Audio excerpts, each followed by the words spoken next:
हिमालय की गंगा श्रृंखला के चौथे एपिसोड में आपका स्वागत है।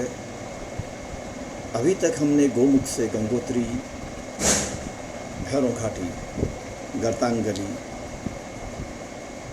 धराली, मुखोबा और हर्षिल तक की यात्रा।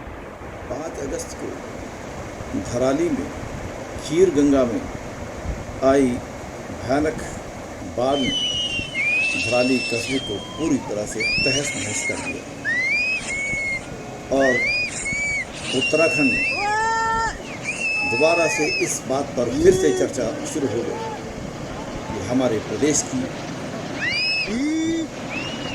पर्यटन विकास या औद्योगिक नीतियाँ क्या क्या हैं और क्या ये बाढ़ और आपदाएं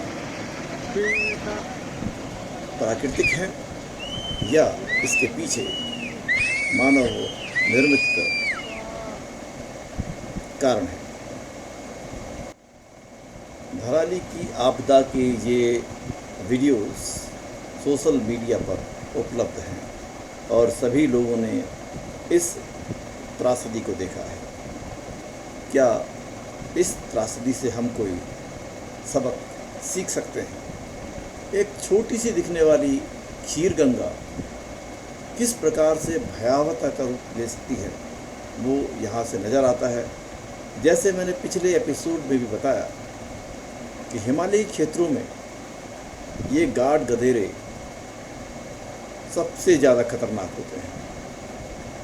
हकीकत में जब लोग इनके रास्ते पर बैठ जाते हैं तो ये गाढ़ गधेरे अपना रौद्र रूप दिखाते हैं और धराली की आपदा भी उसी ओर संकेत करती है। खीरगाड़ अपने साथ में चट्टानें, मलबा, पत्थर, बड़े बड़े बोल्डर्स सारा लेके आई।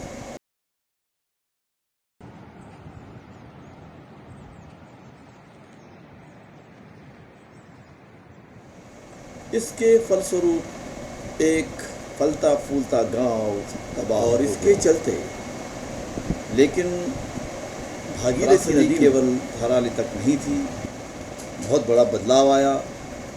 हर्षिल में भागीरथी का पानी रुक गया क्योंकि बड़े बड़े पत्थर पेड़ों के कारण से नदी का बहाव रुक गया, जिसके कारण से कृत्रिम झील वहाँ पर बन गई और नीचे के क्षेत्रों के लिए खतरा पैदा हो गया। अभी ये समाचार है कि वो पानी भारतीय सेना और बॉर्डर रोड ऑर्गेनाइजेशन और अन्य संगठन जो वहाँ पर काम कर रहे हैं उनके सूझबूझ से इस खतरे को टाला जा सका है और अब पानी धीरे धीरे करके आगे बढ़ रहा है। लेकिन हिमालयी क्षेत्रों में इस प्रकार की कृत्रिम झीलें न केवल ऐसे स्थानों पे बनती है जो लो लाइन एरियाज हैं, बल्कि हिमालय की चोटियों पे भी ऐसी झीलें बनती है और उनको देखना और समझना बहुत ज़रूरी है क्योंकि उनके फटने से भयानक तबाही का अंदेशा होता है। हर्षिल के बाद भागीरथी अब उत्तरकाशी की ओर प्रस्थान करती है। हमारी यात्रा में हमने इस क्षेत्र के खूबसूरत बुग्याल, दयारा बुग्याल की तरफ जाने का प्रयास किया था और इस यात्रा में और इस ट्रैकिंग में हमें अंदाज़ हुआ कि उत्तराखंड के अंदर या हिमालय क्षेत्रों में बारिश के समय कितना भयावह असर दिखाई देता है। हमारी ट्रैकिंग के दौरान भयानक बारिश हुई थी और हम लोग बरनारा नामक स्थान पर ही जाकर फंस गए थे। पहाड़ से मिट्टी बह बह के आ रही थी और पहाड़ों पे चलना बहुत मुश्किल काम था। भयानक बारिश के चलते हमें अपनी ट्रैकिंग बरनाला नामक स्थान पर ही रोकनी पड़ी, जो दयारा बुग्याल से 4 किलोमीटर पहले था। अभी हम दायरा बुग्याल के लिए अपनी यात्रा शुरू कर रहे हैं और दायरा बुग्याल करीबन 3500 मीटर पर है समुद्र तल से।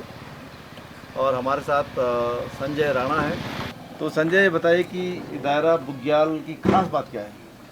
सर, इसमें दायरा बुग्याल का, जैसे कि आप नाम बता रहे हैं बुग्याल, तो इस दायरा बुग्याल में जो कई प्रकार की यहाँ पे प्रजातियाँ फूल की है, जो कई रंगों में आपको मिलेगी, ऊपर हरे पीले नीले रंग में।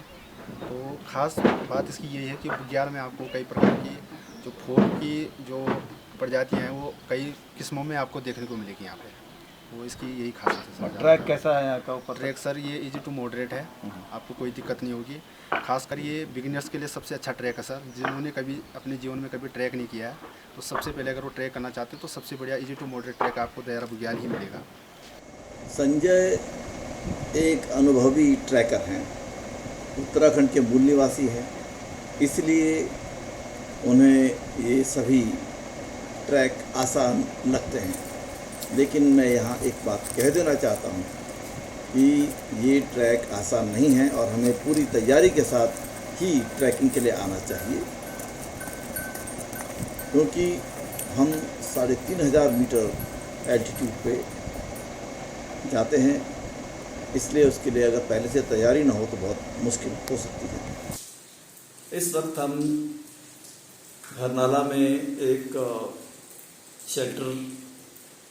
शेल्टर होम में बोल सकते हैं, वैसे ये फॉरेस्ट डिपार्टमेंट का अबेंडन्ड जगह है और इतनी तेज़ बारिश थी कि हम लोग आगे नहीं जा सकते थे। अभी तक जो है काफ़ी गर्मी लग रही थी, लेकिन अब जो है बड़ी जोर की ठंड लग रही है।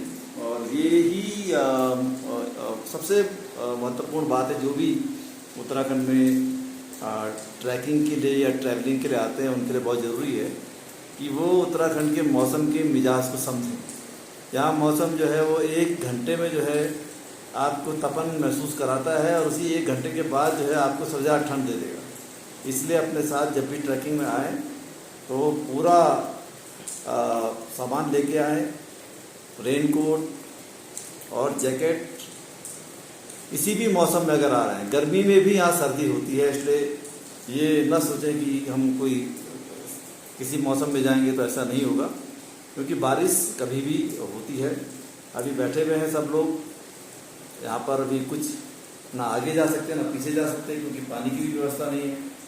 लेकिन यही ट्रैकिंग का आनंद भी है कि अगर आप हर जगह पे जाके केवल घर की व्यवस्थाओं की मांग करेंगे तो फिर कोई आनंद नहीं है, फिर अपने घर पे बैठ के रहिए। इसलिए जो है अगर हम इस ट्रैकिंग की महत्ता को भी देखें तो अनसर्टेनिटी जिसे बोलते हैं, अनिश्चितता सबसे महत्वपूर्ण पार्ट होता है किसी भी ट्रैकिंग का, कि कभी बारिश आ सकती है, कभी कोई और चीज़ हो सकती है, और उसके लिए हमको तैयार रहना चाहिए वैसी स्थिति में रहने के लिए। तो यहाँ से हम ये भी सीखते हैं कि हमारे अंदर कितने डिटर्मिनेशन है, कितनी हमारी मानसिक शक्ति है कि हम अपनी मंजिल तक पहुँचें। क्योंकि ट्रैकिंग का, ट्रैकर्स का यही होता है कि आपको मंजिल पहुंचना है तो हमको कैसी भी स्थितियां हैं हम लड़ेंगे, जीतेंगे। तो इसलिए जो भी लोग ट्रैकिंग में इंटरेस्ट लेते हैं या जो आना चाहते हैं वो ज़रूर आएँ। लेकिन घूमने के लिए जब आप आए तो अपने साथ सारे सामान है। जूते भी लोग कहते हैं, मैं भी यहाँ से बोलता हूँ कि 1 जोड़ी जूते एक्स्ट्रा लेके आना चाहिए, क्योंकि सारी जगह पे बारिश पे अभी हम लोग के जूते पूरी तरह से तरबतर हो चुके हैं। और अगर हम कल कहीं और दूसरी जगह पे जाएंगे तो हमको निसंदेह या तो नए जूते लेने पड़ेंगे या ये जूते सुखाने का जिसका कोई चांस अभी नज़र नहीं आता है। हिमालय क्षेत्रों में मौसम कब बदल जाए इसका पता भी नहीं चलता। और हमने देखा कि उत्तरकाशी से मैं एक सिंपल सी टी शर्ट पहन के चला, और जब बरनाला में था तो ठंड से कांप रहा था, और ऊपर स्वेटर और उसके ऊपर जैकेट जो गर्म वाली होती है वो पहने थे। और फिर जब वापस बरसू नाम के स्थान पर आए तो एक सुंदर सी धूप दिखाई दी। गोमुख से देवप्रयाग तक भागीरथी नदी की यात्रा लगभग 205 किलोमीटर की होती है, लेकिन इसमें 3/4 से बड़ा हिस्सा उत्तरकाशी ज़िले में आता है। उत्तरकाशी में बड़ी बड़ी चट्टानों, पहाड़ियों, बड़े बड़े बोल्डर्स के बीच से जब नदी निकलती है तो बहुत खूबसूरत दिखाई देती है। और अब इसके बाद हम ऐसी जगह पर पहुंचते हैं जो बाहर से खूबसूरत दिखाई देता है। पिकनिक स्पॉट पे लोग आते हैं, लेकिन ये भी एक कटु सच है कि भागीरथी को या गंगा को बांधने की शुरुआत यहाँ से होती है। अब हम आपको मनेरी लिए चलते हैं और मनेरी में पहला बांध भागीरथी का बनता है, हाइड्रो पावर प्रोजेक्ट है। और यहीं से पानी कितना आगे जाएगा, कितना कम आएगा, वो निर्धारित है। पर्यटक यहाँ पर आकर बड़े जोश में अपने फ़ोटो खिंचाते हैं, लेकिन ये भी हकीकत है कि सामने से बांध से पानी बाहर निकलता है और यहाँ से उत्तरकाशी की तरफ कितना पानी जाएगा ये बांध निर्धारित करता है। भागीरथी में पानी हमेशा ऐसा नहीं रहता। ऐसे बहुत से अवसर आते हैं जब नदी में पानी दिखाई नहीं देता। ये भी हकीकत है कि मानसून में पानी इतना ज़्यादा होता है कि कोई बांध उसको बांध नहीं सकता है। लेकिन वहीं गर्मियों के मौसम में भागीरथी में पानी की कमी दिखाई देती है। ये कमी प्राकृतिक नहीं है, ये कमी पूरी तरह से मैकेनिकल है। और यही सवाल आज खड़े हो रहे हैं कि क्या हमारे देश की सबसे पवित्र नदी, सबसे बड़ी नदी को बांधने की ज़रूरत है। और अब भागीरथी नदी उत्तरकाशी में प्रवेश उत्तरकाशी और गंगोत्री के बीच में है और ये भागीरथी जो है गंगोत्री से आ रही है और यहाँ पर इसका जो संगम है वो असी गंगा से होता है। आप पीछे हमारी देख सकते हैं, तो यहाँ पर तरफ से हमारी बाईं तरफ से जो है असी गंगा नदी भागीरथी में आ रही है और ये भागीरथी बनकर अब आगे सीधे उत्तरकाशी जाएगी। और उत्तरकाशी में भागीरथी के प्रवेश पर ही उसका संगम असी गंगा से होता है और ये दृश्य बहुत ही विहंगम है, क्योंकि देश के दूसरे हिस्सों में आपको इस प्रकार के संगम दिखाई नहीं देंगे। असी गंगा भागीरथी के मुकाबले में एक बहुत छोटी नदी है, लेकिन जैसा कि मैंने कहा मानसून में ये भी बहुत विशाल नज़र आती है और यहाँ से भागीरथी का पानी और अधिक बढ़ जाता है।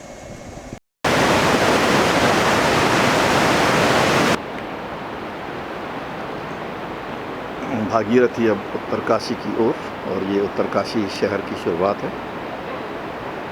और हमने देखा किस प्रकार से गोमुख से चलकर भागीरथी में अनेकों नदियाँ छोटी मोटी मिलती हैं और उसके बाद अपनी तीव्रता के साथ ये आगे बढ़ती है।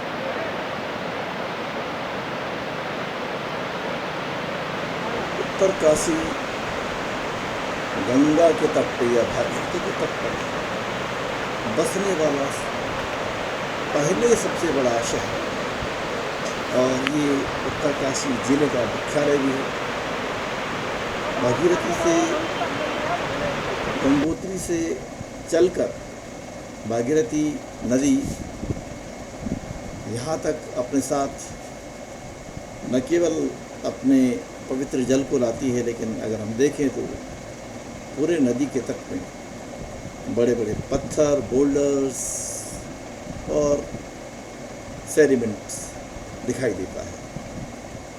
ये दिखाई देता है कि मानसून के समय जब नदी अपने पूरे वेग में होती है, अपने साथ में कितना पदार्थ लेकर आती है।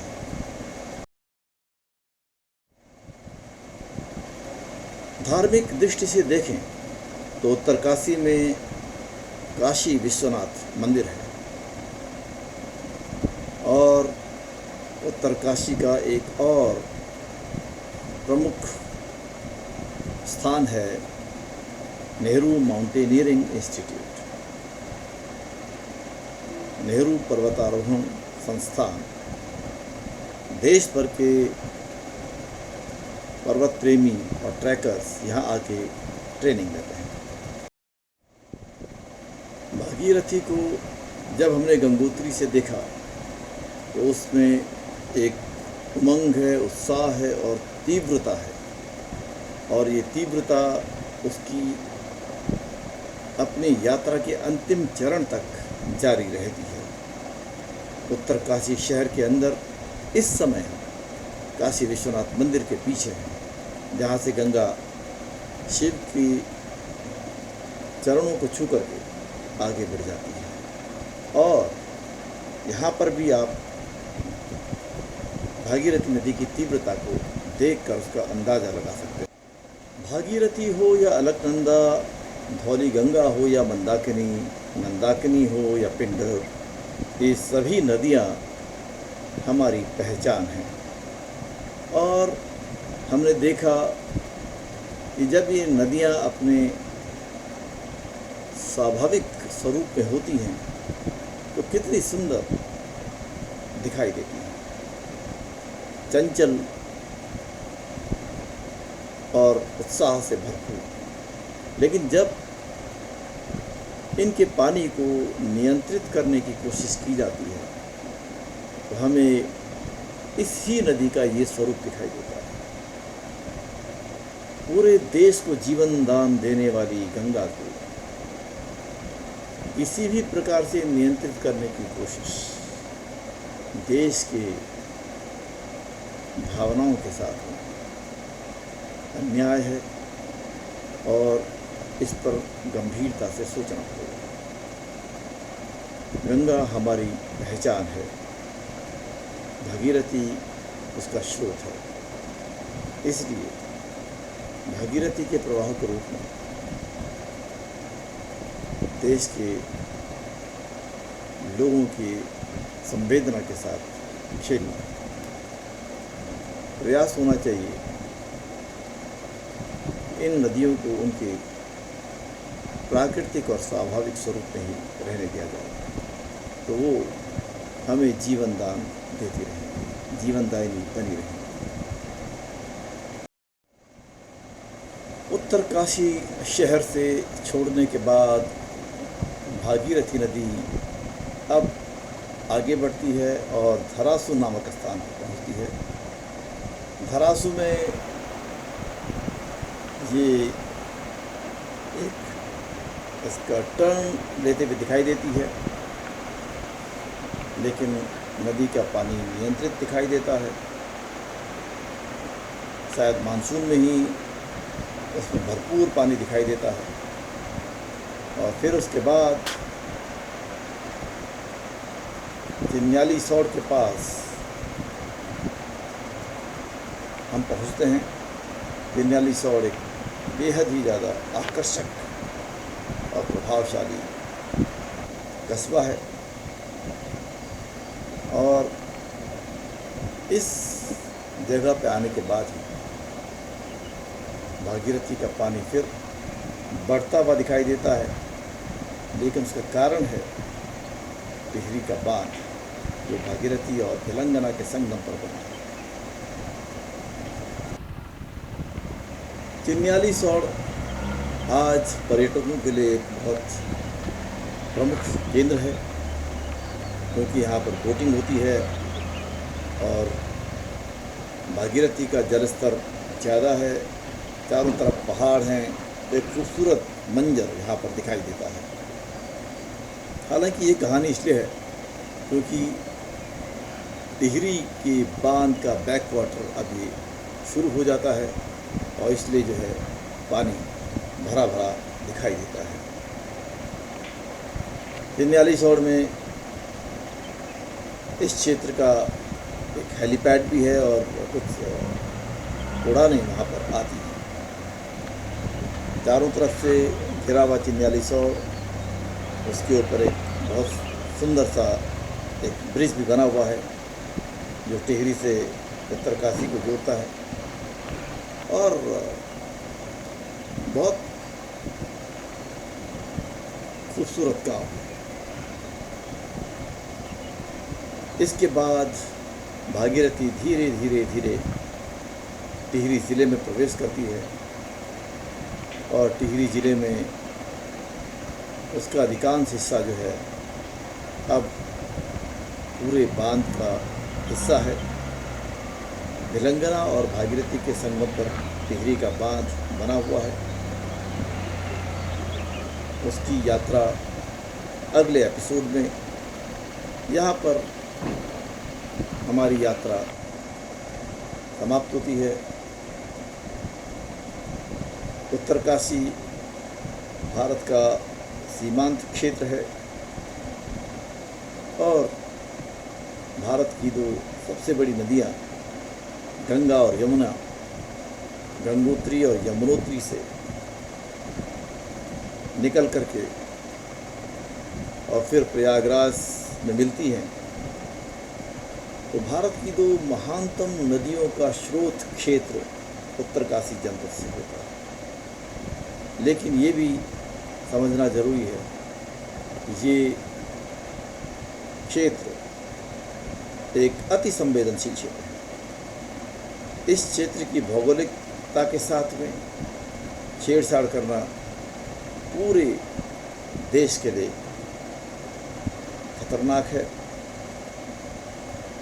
धराली की, उससे पहले गंगोत्री की और भी अन्य घटनाओं को अगर हम उनसे कुछ सीख सकते हैं तो यही सीखें कि प्रकृति के साथ अनावश्यक छेड़छाड़ बंद करें और प्रकृति के साथ एक सौहार्द बनाकर जीने की परंपरा डालें। तभी हम सब लोग एक नैसर्गिक विकास की तरफ जाएंगे और अपना जीवन यापन बड़ी प्रकार से कर पाएंगे। नहीं तो धराली जैसी घटनाएं होती रहेंगी जिन्हें हम लोग आपदा कहकर अपने दोष को जो है वो प्रकृति के ऊपर मढ़ने का प्रयास करेंगे, जो किसी भी तरीके से सही नहीं है। हिमालय की गंगा में इस एपिसोड में बस इतना ही। कृपया हमारे YouTube चैनल हिमालय की गंगा को सब्सक्राइब करें।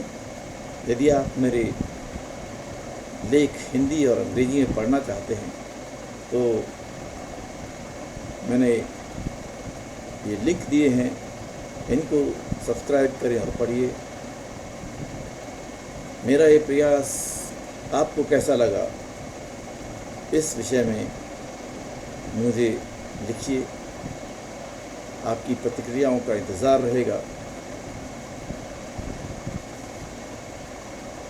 अगले एपिसोड में उत्तरकाशी के बाद की यात्रा की अनुभव आपके साथ साझा करूंगा। तब तक के लिए नमस्कार।